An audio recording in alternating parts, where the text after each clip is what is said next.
中国新型隐身战机试飞之后呢，美国媒体敦促美国政府要尽快的升级 F-35战斗机。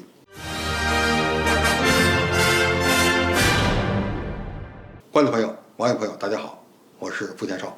据印度媒体《欧亚时报》网站报道，美国政府和军方的一些人认为，如果不及时将 F-35隐身战斗机升级到 Block 4的状态，那么这款世界上最昂贵的武器系统就将落后于中国了。报道称，中国已经在测试隐身的舰载战斗机，这是继歼20之后，中国自行开发的第二款隐身战机。根据美国米切尔研究所所发布的报告， F-35 Block 4将在硬件、软件和技术等方面进行升级，从根本上提高该机的战斗力。 F-35 Block 4软件升级都包括一些什么样的内容呢？其中比较重要的一块就是提高战机的打击能力，使 F-35能够投射小直径炸弹500磅的联合直接攻击弹药和 AIM-9X 响尾蛇导弹。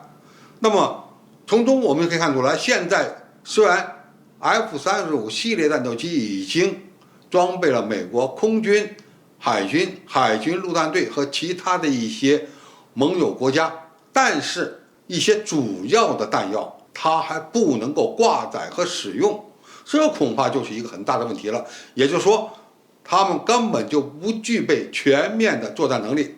要想具备全面作战能力，就必须继续对其进行软硬件方面的升级和改造。根据美国媒体的研究分析，说在与中国的对抗中，需要更先进的 F-35隐身战斗机才能更有效地发挥作用。但是如果 F-35 Block 4推迟至2020年以后才能交付，就可能会影响到美国空军的战机交付和采购计划。这也是美国空军决定推迟 F-35A 采购的一个主要原因。那么中国目前正在试飞的 FC-31和歼20对 F-35有后发优势吗？从某种角度讲，可以这么说。比如说，歼20是一款重型的隐身战斗机，它的飞行性能要比 F-35更加优秀，航程远，载弹量大，隐身效果呢也比较突出，机动性应该说也碾压 F-35B、F-35C 这些具有在大甲板上起降的这些舰载机。当然，它也能超过美国空军目前所列装的 F-35A。起码歼20已经具备全面的作战能力，而 F-35现在还做不到。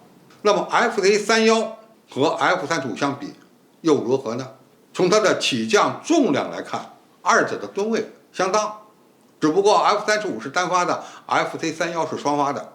但是就性能而言， F-35和 FC-31相比也有不足。比如说 F-35A 的最大作战半径不过1000公里， F-35B 更短，只有800公里。而中国研发的 FC-31它的作战半径起码能够达到1250公里，光留空时间和航程这个角度看， FC-31就已经胜出了。那么最大平飞速度也是 FC-31超过 F-35系列战斗机。机动能力、隐身能力可以说 FC-31也拥有优势。那么这还是发动机没有完全到位的情况下所能达到的性能。如果 FC-31配装了最新型的国产涡扇发动机，那么它的综合能力呢还有可能继续提升。当然，飞机平台的气动性能是一个方面，隐身能力以及机载航电系统、雷达系统、机载武器系统也是衡量战机的非常重要的一个方面。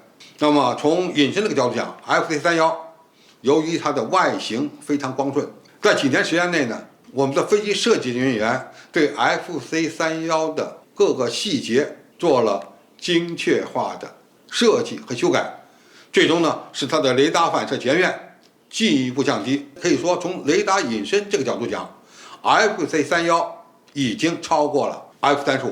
那么下来呢，要看看机载航天系统了。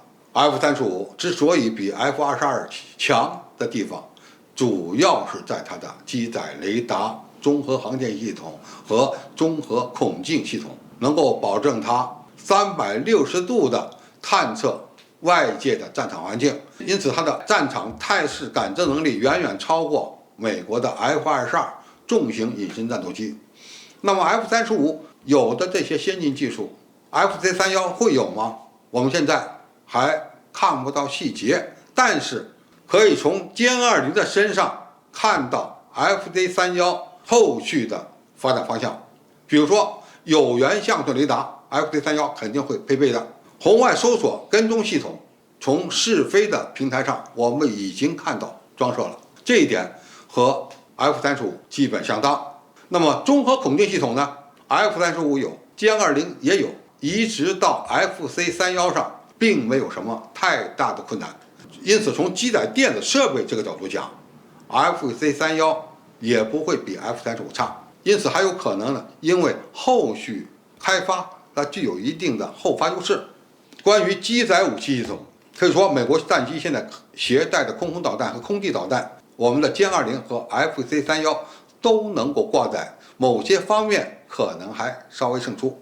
从综合的作战能力看 ，FC-31比 F-35舰载机要略胜一筹，恐怕是一个大概率的事件。因此，美国的政府官员和美国媒体才一致的着急，认为再不升级 F-35，它恐怕就会落后了。这个说法有一定的忽悠钱的成分，但更多的很可能就是因为确实感觉到了歼20和 FC-31实实在在的威胁。当然 FC-31和 F-35也有不同的地方，就是一个单发，一个双发。那么单发有单发的优势，双发有双发的好处。那么中国未来会不会开发出一款跟 F-35类似的采用大推力、高推重比涡扇发动机的单发隐身战斗机呢？我想这个美国人在猜测，我们很多的网友朋友也在猜测。那么猜测的结果如何，恐怕还要根据中国空军以及海军航空兵，包括舰载航空兵后续的发展和需求来确定。好，今天的评述就到这里，谢谢大家收看，我们下期再见。